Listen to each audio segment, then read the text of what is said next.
Escape your everyday with out-of-this-world action. From the gritty apocalypse of the Walking Dead universe to the cyberpunk realm of The Watch and the criminal underbelly of Gangs of London, AMC Plus is more than entertaining. It's epic. Feel all the chills and thrills with Shudder's halfway to Halloween month.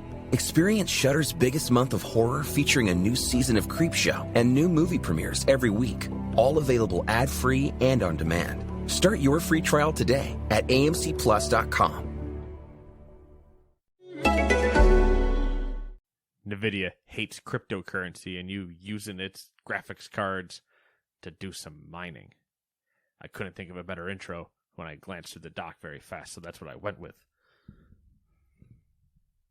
That's fair. All right, then. Hey. Hi.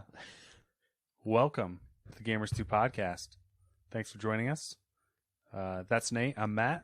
Ooh, and Nate. This is your weekly roundup of news and commentary related to the video game industry and anything else that might pique our interest. Yeah. Piquing interest. Like the Yankees walking it off in the ninth. It's going oddly well. I'm going to hope this doesn't make a noise in the recording, but for some reason my sock, your mic sock is rotating. Was rotating up. I never touched this part of the mic. I don't know. It's weird. Probably doesn't matter. No, it doesn't matter, but it's, it's the thing where I see it and then my mild OCD kicks in and it's like, you need to fix that. That's fair. In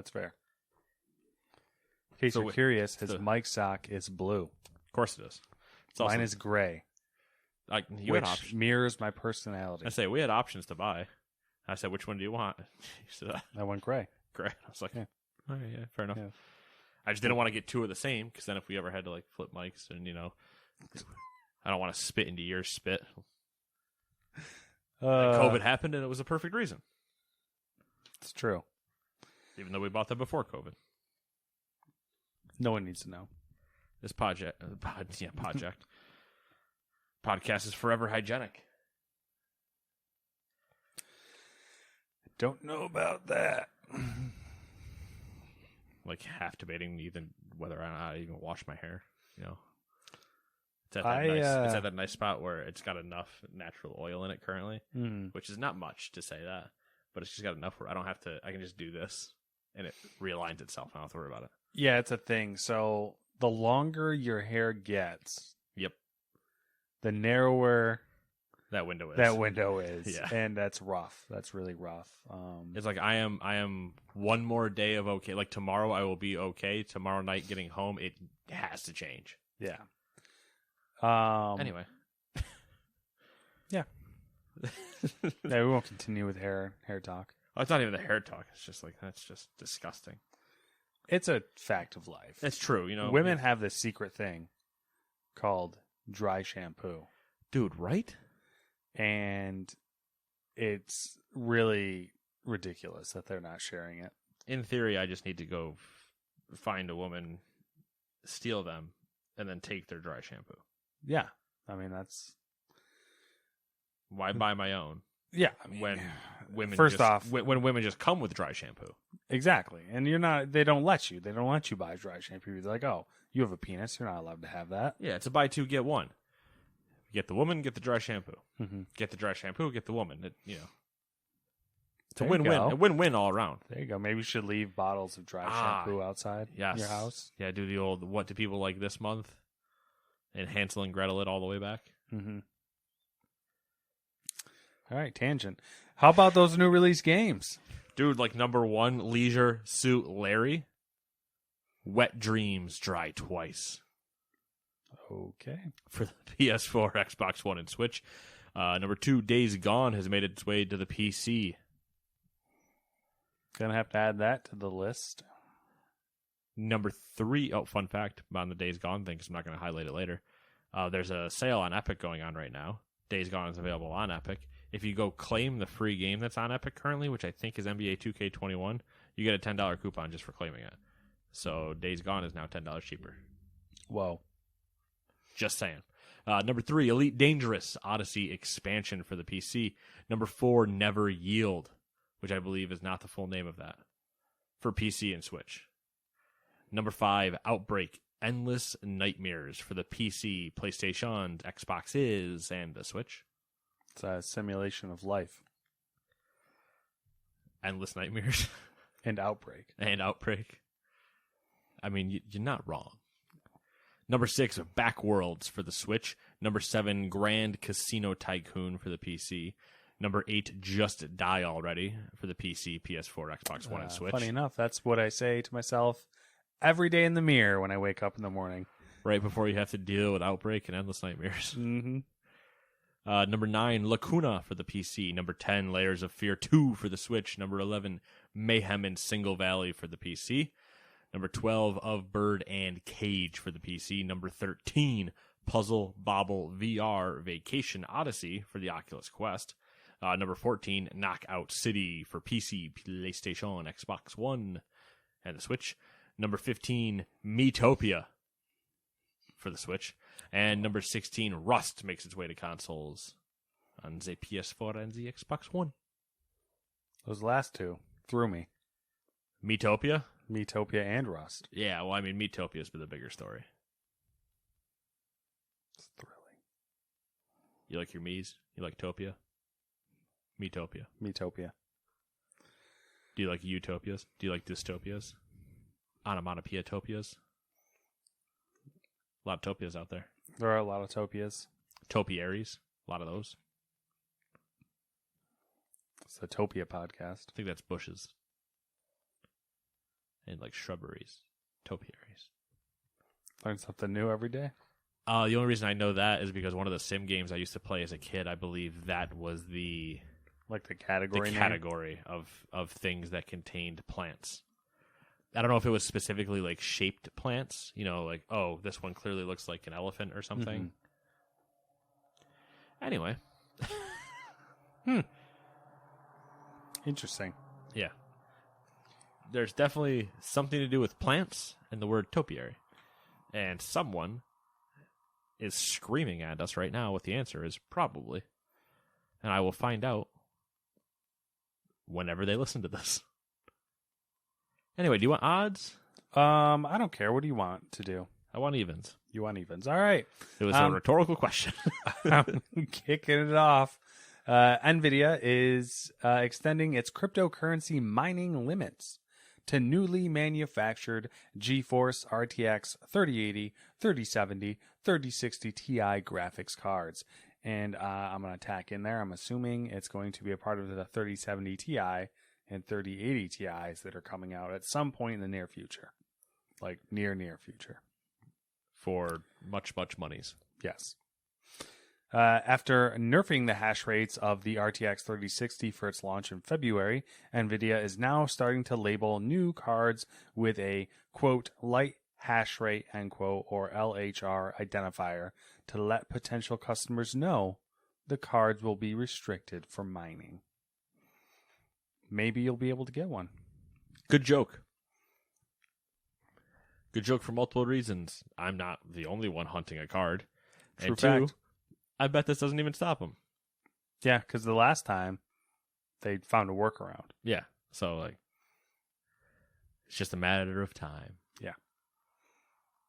Interesting move, though, nonetheless. Yeah, I mean, I appreciate that they're trying, whether they're like wholeheartedly trying, because it's all the same to them, really. Yeah, it's no matter what, it's still just money to them. They're still getting bought. They're still getting market share or whatever. It's just like, I wish you either had more availability or the same thing with you in the PlayStation, right? Yep. Just put me on a waiting list so I know when it comes up I can buy one. Oh, my God. Can you believe side-by-sides, though? They're a thing in this area. Big thing. Side-by-sides. They're cool. I'm not going to lie. There are a lot of things in this area. Mm-hmm. Also, a lot of stupid people. I quit on the PS5, by the way. I'm done. Because Oh, I now it's- underplayed it downstairs when I said, oh, I almost got one. I tried a lot of times this week. Oh, okay. And I had one in my cart multiple times. And there was a couple times where like I made it through putting all the information in, signing in, doing all that. And I literally just had to get to the third step, place order. You know, I reviewed it. I just got to click place order. Yeah. Click. Complete order, yep. Yep. And it wouldn't go. So I'm just like, you know what? fuck you. And the last straw was the PlayStation Direct one. Oh. Because I was waiting in line, and it was like 13 minutes, 8 minutes, 5 minutes, and it was going through nice and quick. And I was like, oh my God, this is my work. Kicked me to the page, out of stock. And I said, fuck you, Sony. Yep. So Fuck now, unless they literally fall in your lap, it's... Yep. So that's where I'm at. I mean, that's fair. I understand that. I mean, the thing for me, I think at this point, is kind of the same with cards. Like... There's a lot tonight. First good weekend night Oh, they've had. yeah. Yeah, first good weather weekend. Yep. They're going to go just nuts the rest of the weekend. And then they're going to go all nuts next weekend. Because it's Memorial Day weekend. Do you ever think about doing, like, malicious things? Oh, all the time. All the time. Illegal, but yes. I know, but, like, it'd be so satisfying. Well, I could do it in such a place that I know it can't be blamed on me. Yeah, There's also that. Do they ever go down the snowmobile trails or anything like that? No, they're always in the road. See, So, fun fact about side-by-sides around me. I've never seen them on the trails. that was, which is funny because, like, this area, lots of trails. Yep. Always in the road, though. Which is, this is so off tangent, so if you don't want to listen to this, skip ahead like 30 seconds or a minute or so.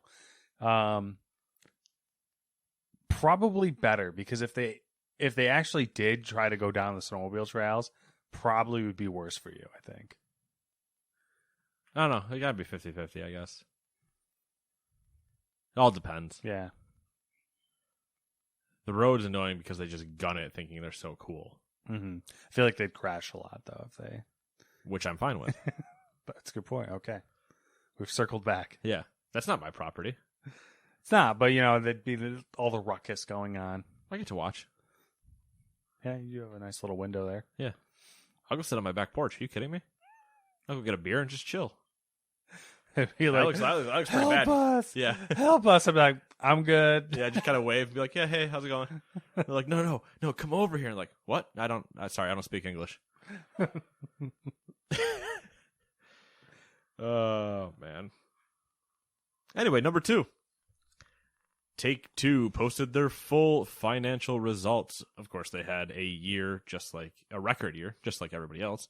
$3.37 billion in revenue. Some fun facts from their earnings call.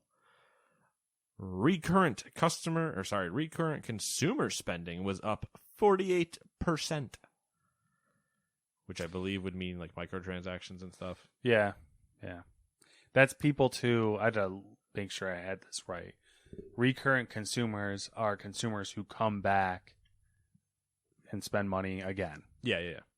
That's usually what recurring means, but just a weird way of seeing it. Rather than just saying like entire year-over-year money. Yeah. NBA 2K21 exceeded expectations, sold more than 10 million copies to retailers, and its recurrent spending up 73%. That's misleading numbers. Yeah. So that's what I noticed about their earnings calls is they focused on copies sold to retailers, which kind of makes sense from their point of view. Yeah. Because that's money they already have. Yeah. It's out of our hands. Yep. We already sold it. And they really focused on the repeat customer situation. Yeah. And it's the same thing when we can say PlayStation or Microsoft, whoever comes out, and they're like, we've shipped 8 million consoles. And you're like, yep. To who? Yeah. Because only 3 million have been sold. So yeah. And for reference, we have firsthand experience with this where like a Target, for example, a single Target store might get 50 copies of one console version of NBA 2K, whatever. Yep. And we'll sell 20 of them, and 30 of them, maybe 10 or 15 more will trickle out throughout a year or two, and then we'll be sitting on 15 to 20 copies for years. Yep. Literally years. Yeah, we had, towards the end of our time there, we had stuff that was 4 years old, like sports-wise. I got a good one. I know for a fact Are those That- collect? I have one as well, maybe if my same one. Same one. The World of Warcraft Collector's- Cataclysm and Collector's Edition. I think there was also a Burning Crusade in there. Yeah, it's still sitting, still in Yeah. this, still there. Yep. We know exactly where they're sitting too, Yep. Crazy. but they're not in the system, so no one will ever check. I should just go in there and buy it at this point. You wouldn't be able to. I'd be like, I'll give you $5. Or Actually, just you hand know it what to would me. probably happen is they'd scan it in the register and it'll pop up as being like a RMA'd or something. salvage or like a clearance item that's worth like $6.98 or something. Yeah, like that. my guess is it would show up as salvage or just nothing Mm-hmm. because it's been over 10 years. No, roughly 8 years or something. So yeah, no, 10 years, 8. Yeah, holy shit. Long time. Yeah, that's not in that system anymore. Anyway, number 3 is not mine, sir. Oh, we never finished number 2. Oh, we never. Shit. The end of number 2. We got some numbers for games sold to retailers. So, again, the same thing. These are the things the retailers bought. Red Dead Redemption 2, 37 million copies. Civ 6, 11 million copies. PGA Tour 2K21, 2 million copies. And The Outer Worlds, 3 million copies. That Red Dead number. Ridiculous. Yeah. And that's this year. Yeah. And Which is, those are probably genuinely sold too, which is kind of crazy. Yeah, but it's always funny, too, when you think about it. Red Dead was 3 years ago. Mm. That's this year, which means pandemic buy. I need a long game to play. I'll do Red Dead. But also that says sold to retailers, which I don't think they're counting online retailers because you just can't in that metric. So that was a bunch of people buying Red Dead Redemption 2 for console, not even after the PC port. Yeah. The GTA 5 numbers were pretty ridiculous as well. And the GTA Online numbers were just absurd. But I was just so disgusted by them that I couldn't bring myself to put them in. That's right. We'll talk about them when GTA 5 launches on the current generation Yeah, there in you go. November. Yep. Number 3, Warner Bros. Interactive Entertainment's future is looking a little uncertain. Ooh, spooky. This week, AT&T and Discovery announced that they have reached a deal that will see AT&T spin off the entire Warner Media operation into a standalone company that will merge with Discovery. Under the terms of the deal, AT&T will receive $43 billion to part with the Warner Media division, with a slew of stock transactions happening as well. Uncertainty seems to surround WB Games, though, with IGN reporting that the deal includes some parts of Warner Bros. Interactive Entertainment, but not all. So that's interesting. Yeah, I mean, we knew they were trying to sell them, what, like a month ago? Yeah, it seems like that. It might have been a little bit longer now. Month and a half, because there were a bunch of rumors going around with parts of Warner Media that things were trying to get offed. Yeah, they're trying to offload it. So, yeah, I don't know. I mean, this could mean anything. They could be selling off studios. They could be selling off IP. They could be... It's the one story where I was like, I don't even know what to... Because the entire thing is just speculation. They could literally just do whatever they want. Yeah. And it's like, okay, cool. Yep. It's funny to me about how much of a just like...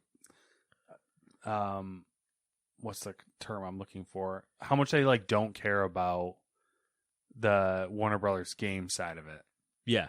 It's like a complete afterthought to them. Yeah. Like, nah, it doesn't make as much money as the other things, so... It's just crazy to me. It's like, oh, yeah, I like some frosting on my cake, but I like a big cake. Yeah.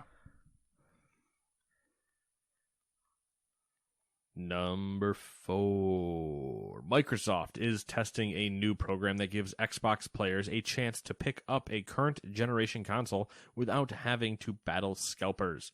The program is called the Console Purchase Pilot. Man, that just had thoughts in my head for a second of old memories. I don't know what I was going there. Anyway, it will give buyers a weird deja vu.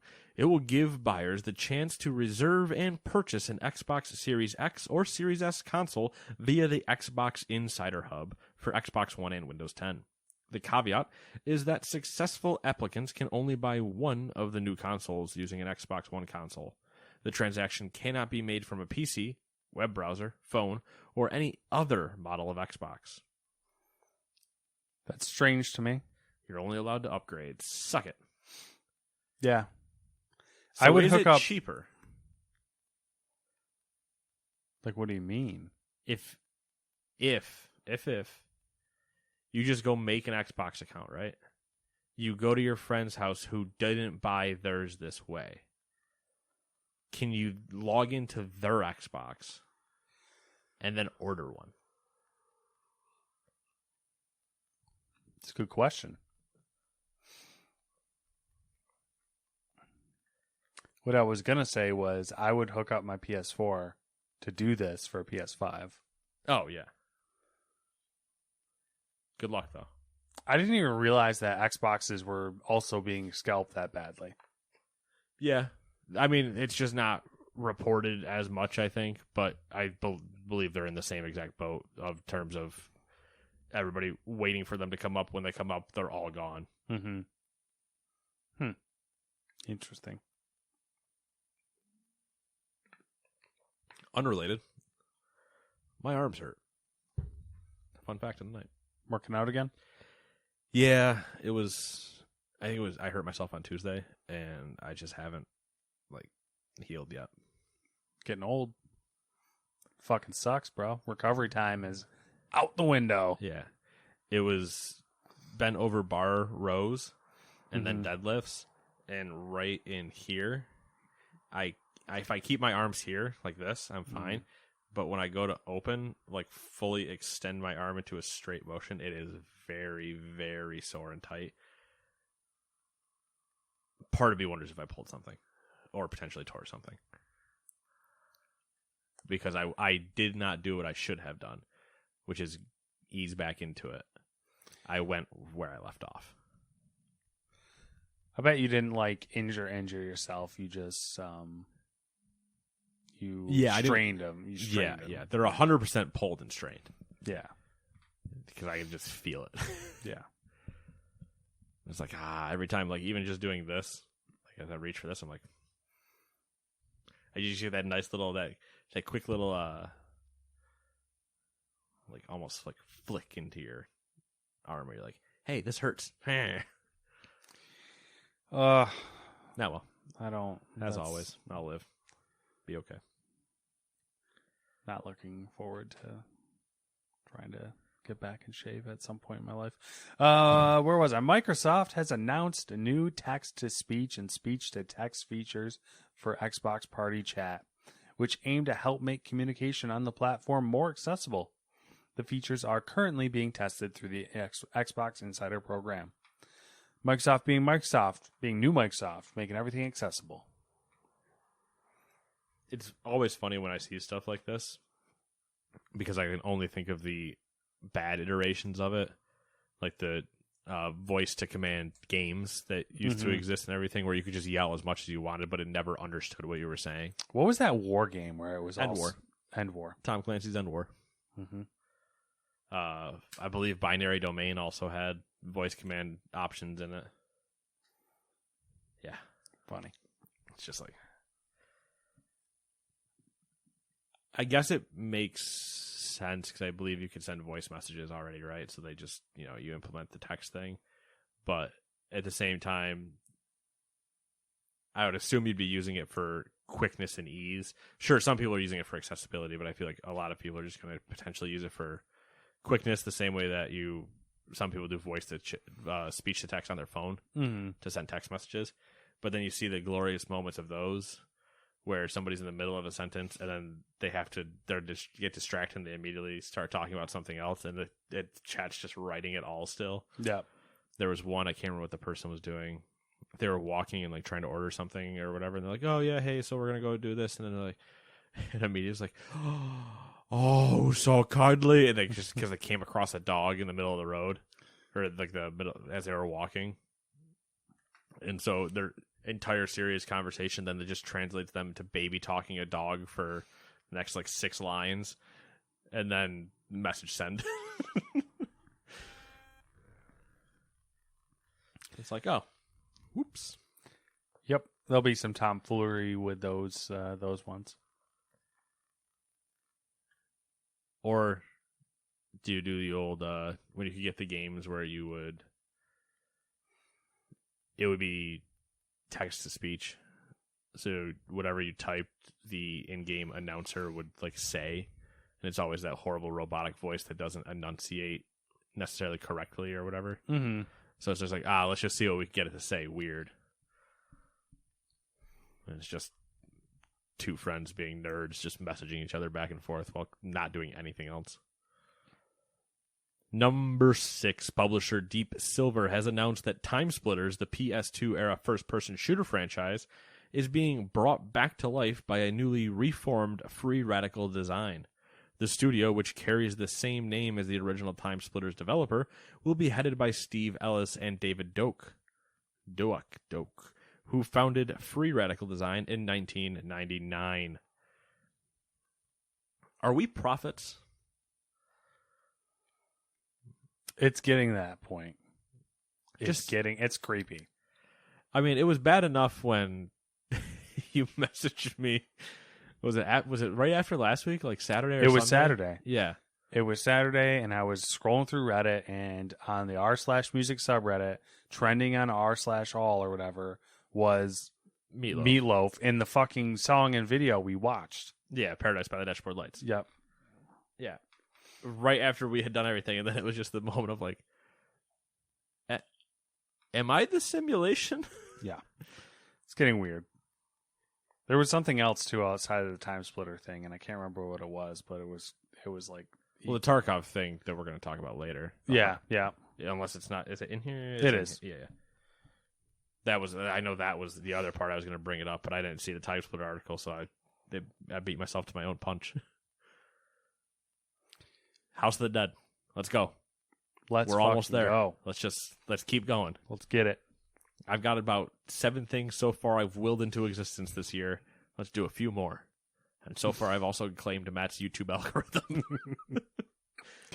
Or actually, no, Reddit. So it's even Reddit, YouTube. Worse? Well, I'm assuming my assumption is that the people on r/all are, because you know how YouTube's algorithm's been whack sometimes, where it'll just all of a sudden start recommending videos from like 8 years ago. Oh, yeah. Yep. My assumption is that YouTube started recommending like a bunch of old random Meatloaf songs and stuff, and then it just someone found it and then cross posted. Yep. Yeah. So yeah, I just spiked YouTube. They're watching your YouTube search and like, this one. Prioritize this one in the algorithm. Yeah. Prioritize Meatloaf Paradise by the Dashboard Lights.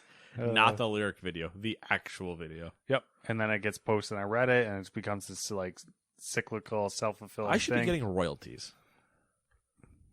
Google. Get on them. Between my Game Pass, my creation and running of the simulation. Yep. Number 7, Summer Game Fest is back this year, and it will start on June 10th with an event called Kickoff Live. That's billed as a spectacular world premiere showcase with more than a dozen world premieres and announcements. The show, which will begin at 2 p.m. Eastern, will be hosted by Jeff Keighley.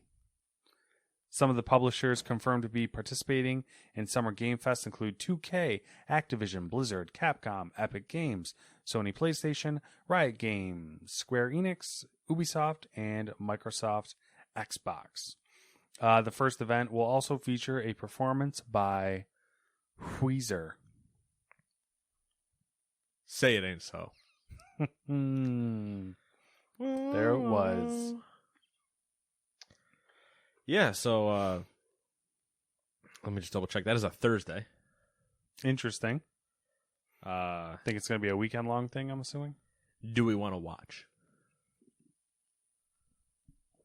Sure, why not? Wait, isn't E3 like the week before?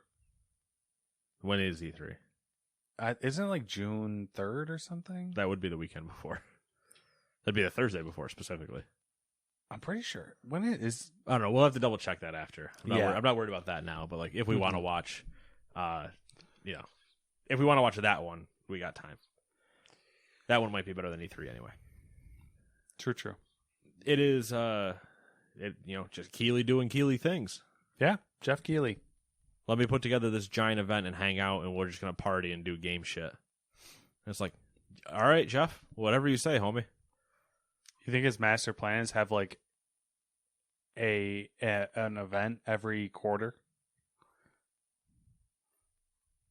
I think he only wants to do 2. So biannual. I think he wants to do 2 of his shows semi-annual? and then host semi-annual.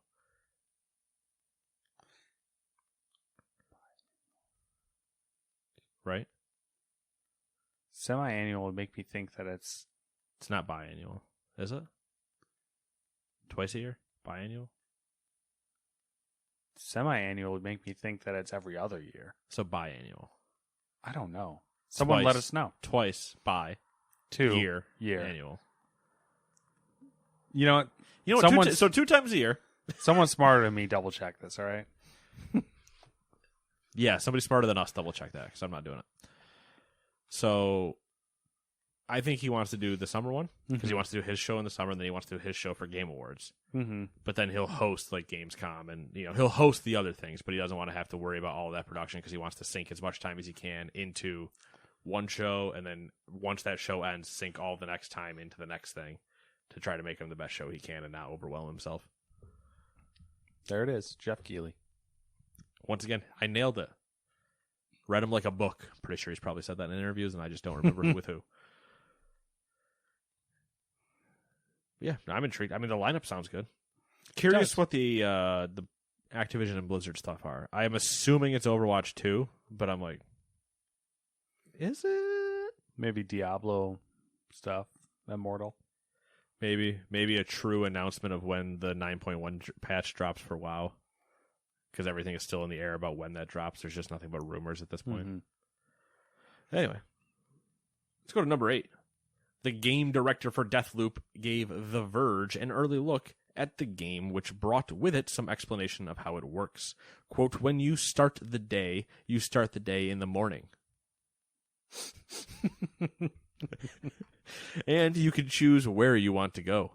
When you're inside the district, you can take however long you want, and it's when you exit that we move from the morning period to the noon period. Have we blown anybody's mind yet on how time works? And the same thing, you can choose where you go. Basically, time advances each time you exit the area. If you die and you're out of rewinds, you'll go back to the beginning of the day, and you can choose to skip a time period to go directly where you need to be or where you want to explore, end quote. So Deathloop has some roguelike tendencies. There's 4 districts to explore, and things change in the districts depending on the time of day. He mentioned that there are goals, and that's how you progress. He likened it to an investigation and that you can do things in whatever order you so want. I feel like this needs to be like a YouTube video because it's like when you try to read it, it sounds like really convoluted. Like I can picture it all, but then I'm remembering what the base concept of the game was, and I'm like I need to see. You need to see it in action. See how it plays out, and like what is the gameplay loop of Deathloop? Like how actually difficult is it for me to get through things? How actually complicated are puzzles? I'm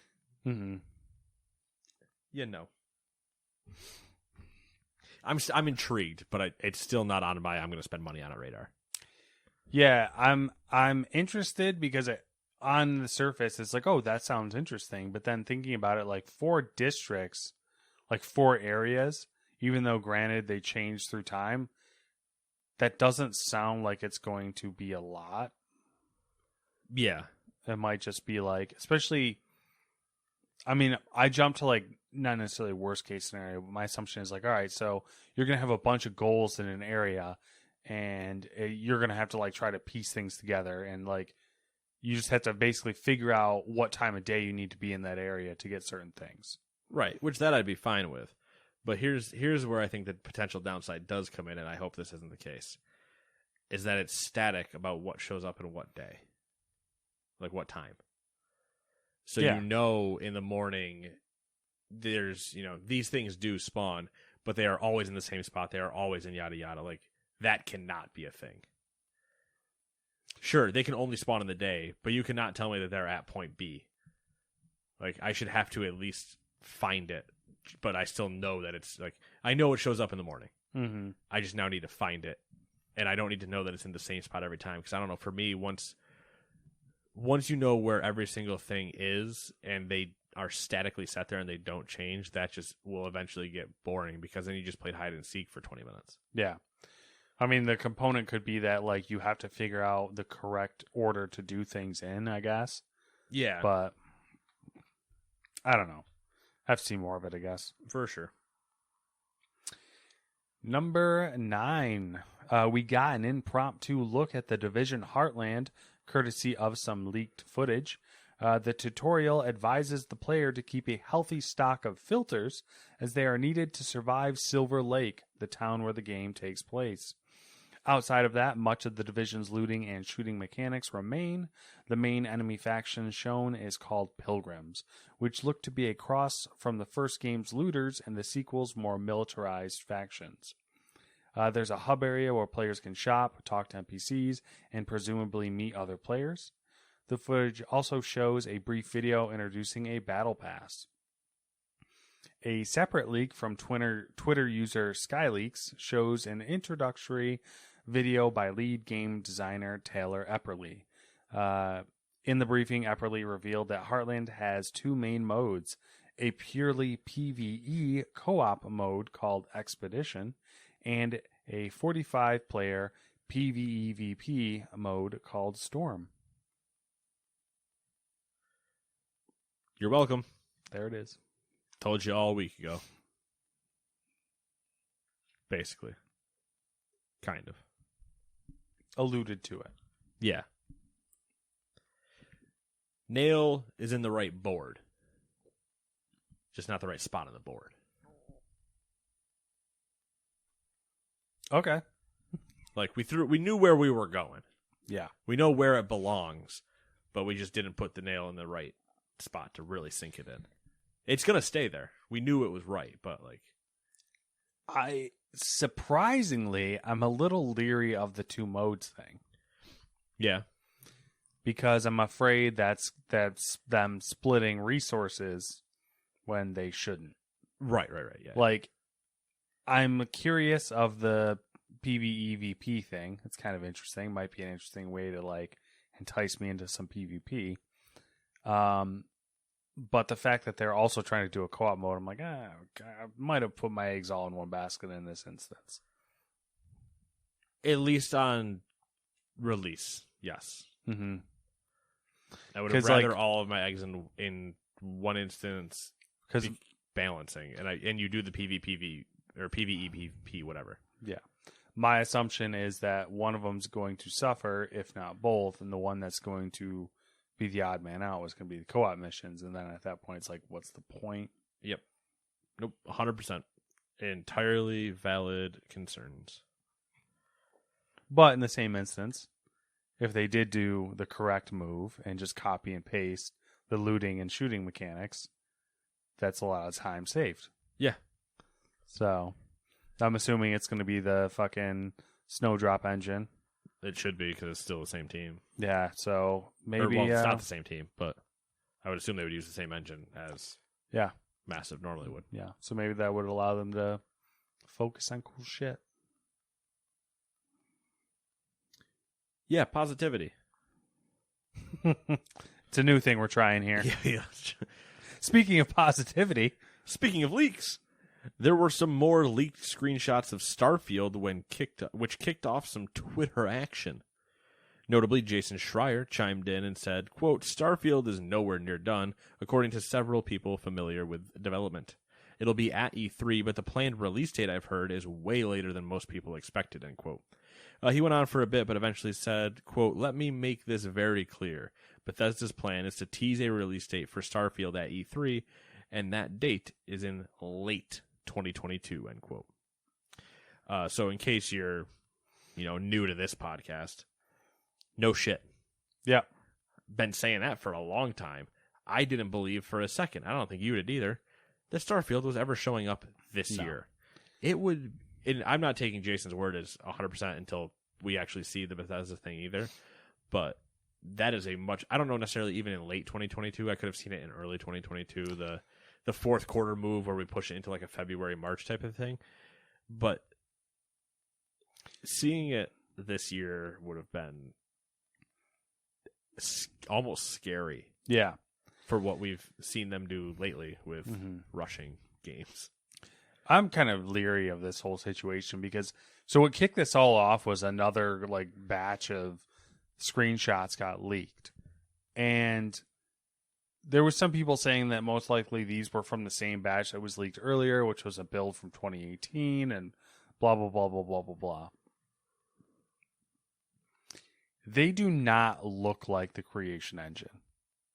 They look like an Unreal Engine, which scares me because we know it's the Creation Engine. But it should also give you hope if it's not the Creation Engine. I mean, if it's not the Creation Engine, like... Frank's dead.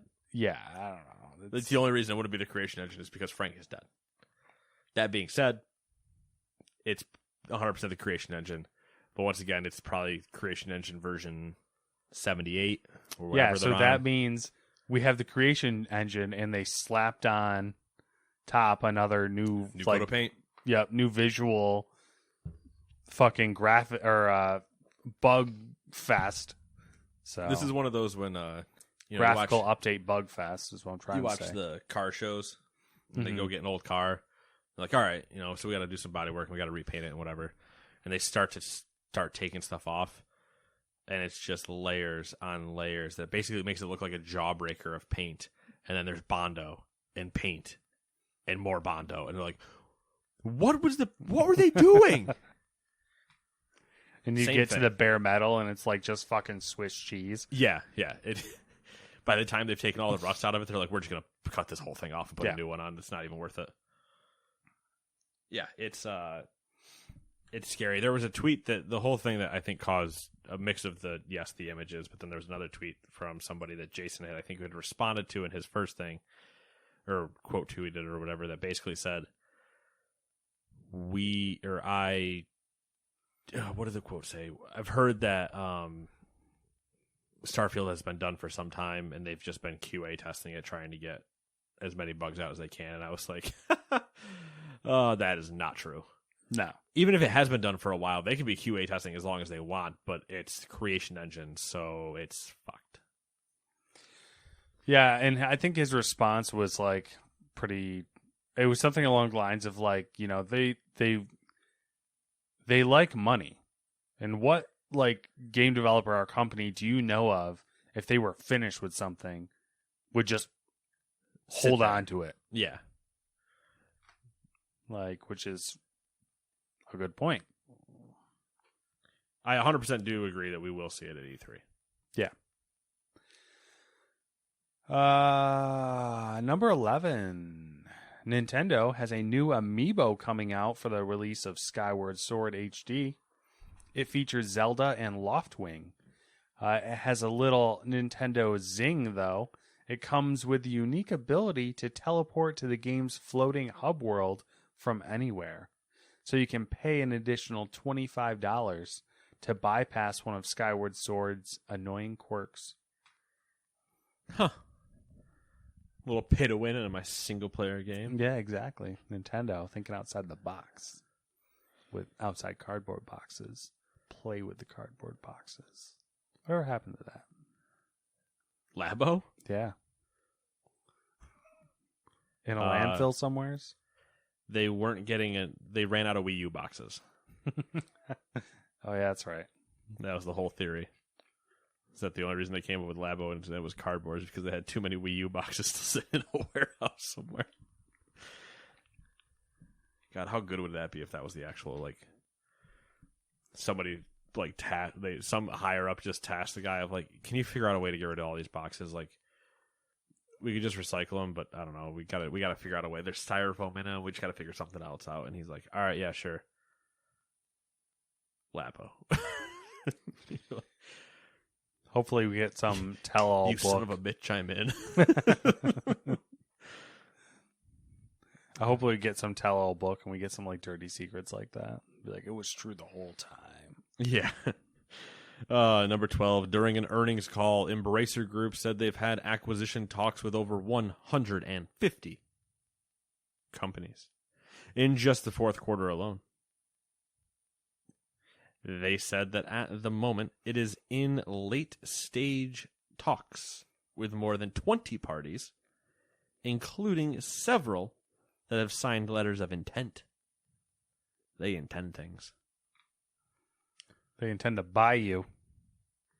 So they've talked to 150 of them. Of that, they eliminated 130 of those people, and they're still talking. They're late talking with 20 of them, and a percentage of that 20 have said, "I'll sign up for this."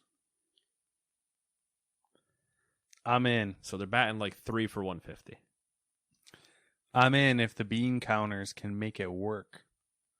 Ooh. Something Shark Tank. I'm out. Embracer Group, always buying shit. Random Blizzard news. Woo! Kind of random, I don't know. Random What? Random enough? Yep. During a live Steam is what I wrote because I'm stupid. Blizzard revealed some interesting new details about the changes to Overwatch 2. The most fundamental of these changes is a switch from 6v6 battles to 5v5, with the hero breakdown being 2 DPS, 2 support, and 1 tank. Any thoughts on that? Blizzard has a history of 5v5 things and it not going well. Heroes of the Storm? Yeah. And they like joke. There's a whole joke about how they treat like Mythic Dungeon and like the MDI, which is a 5-man competition. And then I think at one point, I'm not positive about this, but I believe at one point there was 5-man PvP fighting, like 5-man arenas. Those don't exist anymore. Interesting. So there's just like a whole joke of some of the WoW community being like, don't tell anybody what they do to 5v5 for whatever reason. I don't know what the reasoning is either. That's what I'm curious about is like from switching from 6v6 that was working. That was doing fine to switching to 5v5 and a meta. 5v5, you have a tank, you have 2 DPS, and you have 2 supports. I thought that was weird, and I didn't actually watch the live stream. Are they like forcing that, you think?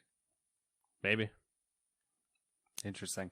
Next up, Blizzard. You probably queue for a you queue for a tank, you queue for role. support, you queue for DPS. Tank queues will, as obviously, be faster.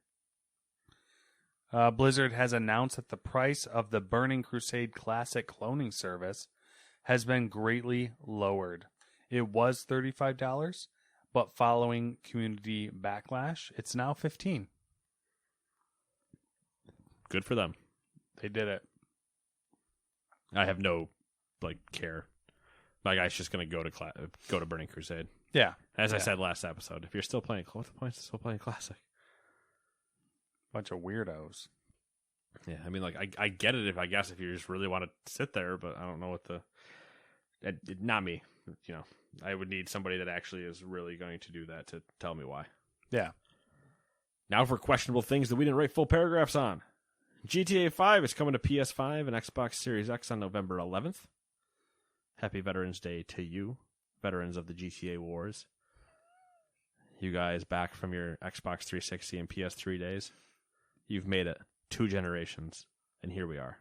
That's so crazy to think about. Holy shit. Let me remind you the day of 2012 when that game came out. I could go for a Vice City remake, like remaster. Not a remake, remaster would be fine. I mean, I would prefer a remake, I think. Like the full, let's not just, HD it. Like, really take your time, dive into cutscenes, do the whole nice and retouch. Don't do a Last of Us Part 2. the remake. Got him. Speaking of Last of Us Part 2, The Last of Us Part 2 is getting a PlayStation 5 patch on Wednesday that lets you play the game at a targeted 60 frames per second frame rate. It's kind of like a... So when you're watching that village burn, you're going to burn nice and crispy. That's a 30-hour reference. And you gotta go through a bit to see that. Yeah. Fuck, that game's long.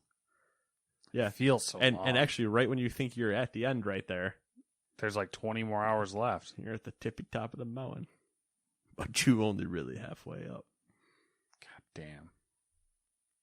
Number 3, Apple Music is getting spatial audio with Dolby Atmos surround and lossless audio at no additional cost. The funny part, none of the HomePods or AirPods support lossless audio. Not even the AirPod Max, which are $550. So, suck it. Suck it. You're going to have to buy new headphones once they support it. So now you spend $700 on headphones. So, which is Apple fanboys? Probably the case because they have new AirPods coming out. Mm-hmm. The rumor is that they are working on a new audio codecs that will allow them to print money, to support lossless on all these devices, which is silly because the reason why it can't support lossless is because the Bluetooth that you are using isn't capable of transmitting the correct bit rate, essentially. Love it. Gotta love it. And people are going to pay for it. My favorite part. Mm-hmm. Even though they just bought AirPods last year. Yeah. Yeah. That still entirely work, but they gotta have the newest, latest and greatest. It's gotta be shiny. Number 4, Microsoft's Xbox Game Studios head, the one and only Matt Booty. Good name. Has confirmed he got the shit beat out of him as a kid, though. Oh, yeah. Has confirmed a joint Bethesda Microsoft E3 2021 press conference. You know, it'd be really unfortunate if he had if he was thick and he had a big ass. Yo, Matt got that booty though. Then he definitely would get beat up as a kid. It's one of those where it's like you have Matt Booty, you have Doug Bowser. We're just getting into great name territories of heads of things. Yeah, Sony's got nothing. They don't really have a... Yeah. It's kind of disappointing. I mean, they have Cerny. They do have Cerny, that's for sure. And Cerny's voice alone makes up for the booty.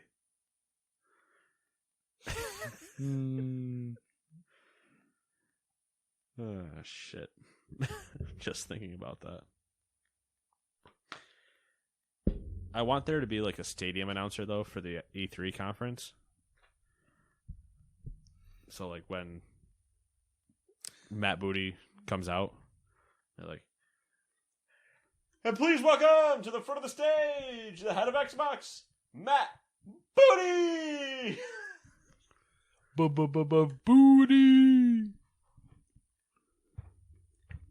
And just the crowd erupts. Yep. And then you just get the slow chants. Booty, booty, booty, booty, booty. Show us your booty. Yeah, honestly, I would yell at it, Phil, and hope he brought Matt out. Show us your booty, show us your booty. And then, well, all right. Please welcome head of Xbox, Matt Booty.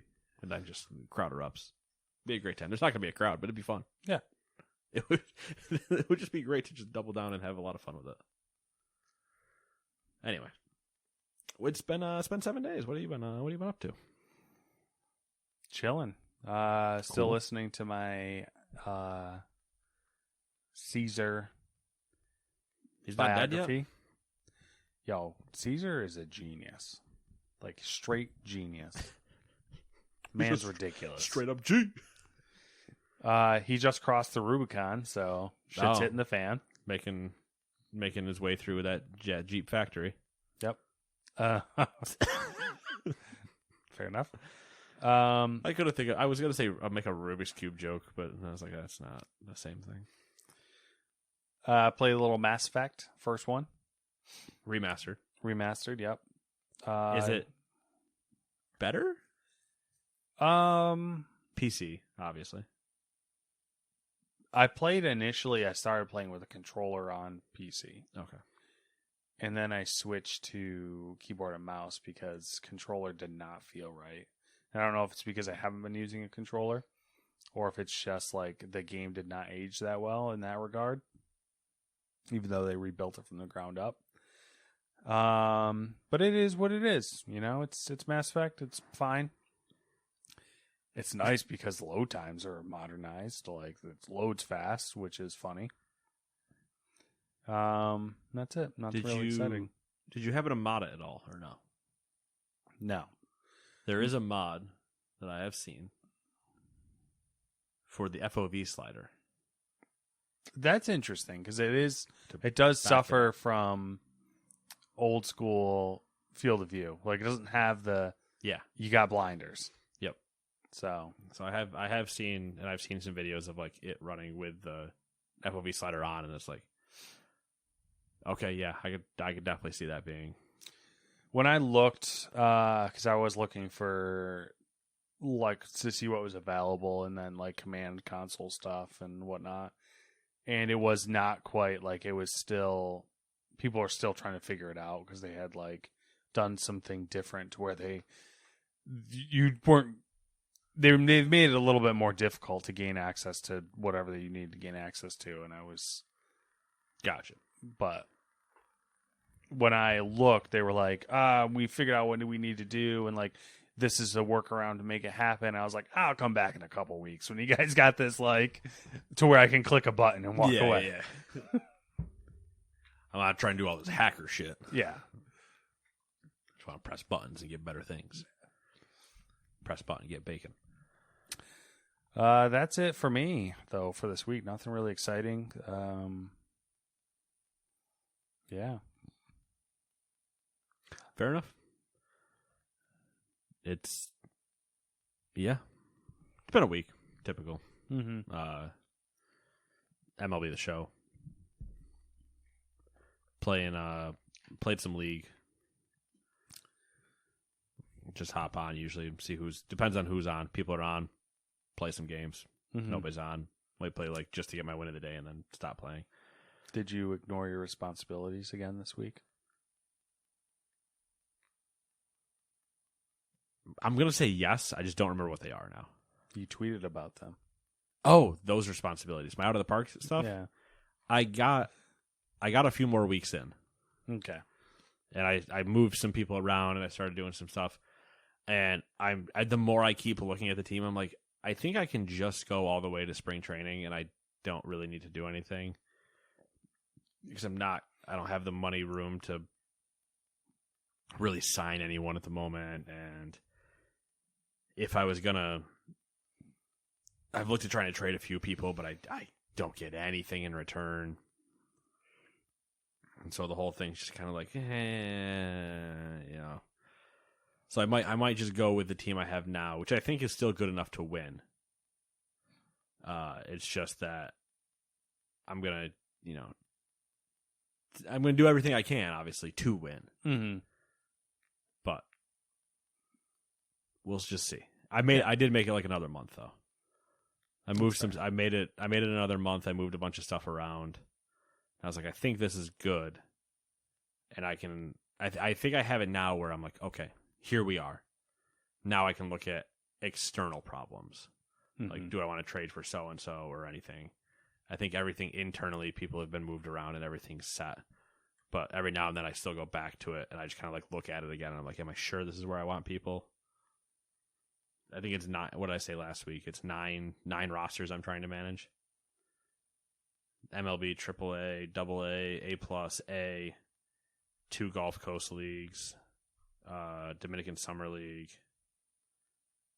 and then I have my international complex, which isn't really a league. So, yeah, 8 leagues, and then a stash of a player in 9. It's too much. I'm fine with it. For a bit there, it was just overwhelming because it's decision paralysis, basically. I'd boot it up and I would stare at everything, and I was like, I think I know everything I want to do, but in my way of doing it would be me like, if I was in a GM's like boardroom type of thing, I would have been yanking out rolling whiteboards and marking like everything down to get it into a easier thing for me to interact with, kind of. Because like the whiteboard is easier for me just because I can look at everything and then just erase and rewrite what I'm trying to like move things around. And then like I couldn't find a way, and it might be because I don't know what I'm doing, but I can, there's a screen where I can see all 9 things in a 3x3 grid. It's all 9 rosters. But there's no way on that screen where I can go, just show me all the starting pitchers on these 9 rosters. Which is what I really needed. A filter. Yeah, so I could just filter and go, I just only want to worry about, I'm going to worry position by position. Just show me the starting pitchers. All right. Just show me the relief pitchers. Just show me the closers. Just show me catchers. So I can look at, I don't have to scroll through all these things to line them all up and go, there's so many things here. Like, just show me the 2 catchers that are here, the 2 catchers that are here, and the 2 catchers that are here, so I can see which ones are better than which and just move them around accordingly. But I couldn't see a way to filter it, so I was like, all right, there's too much going on without the filter. Where if I was doing it, with like the whiteboards, it'd be like, okay, I'm just going to go right out every starting pitcher I have, in all the organizations, and I'm going to take care of all starting pitchers first. Wipe the whiteboard. Same thing with relief pitchers. Wipe that and just keep going until I was satisfied. Yeah. Or if it wasn't a whiteboard, it would be the same thing where I'd find a way to actually export the data. Either it would open up an Excel spreadsheet basically and just drop in where it says starting pitchers and ability, and then put them all in columns right across from each other, and then just take that, print that out, and then shove that on a wall and go, there, that's my starting pitchers.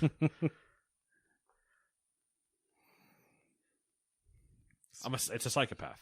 Yeah, that's crazy. Yeah. But, listen, made it to the World Series in Season 1. Pretty good. Can't argue with that. Now it's just about getting better and trying to get back. And actually win it this time, not lose it.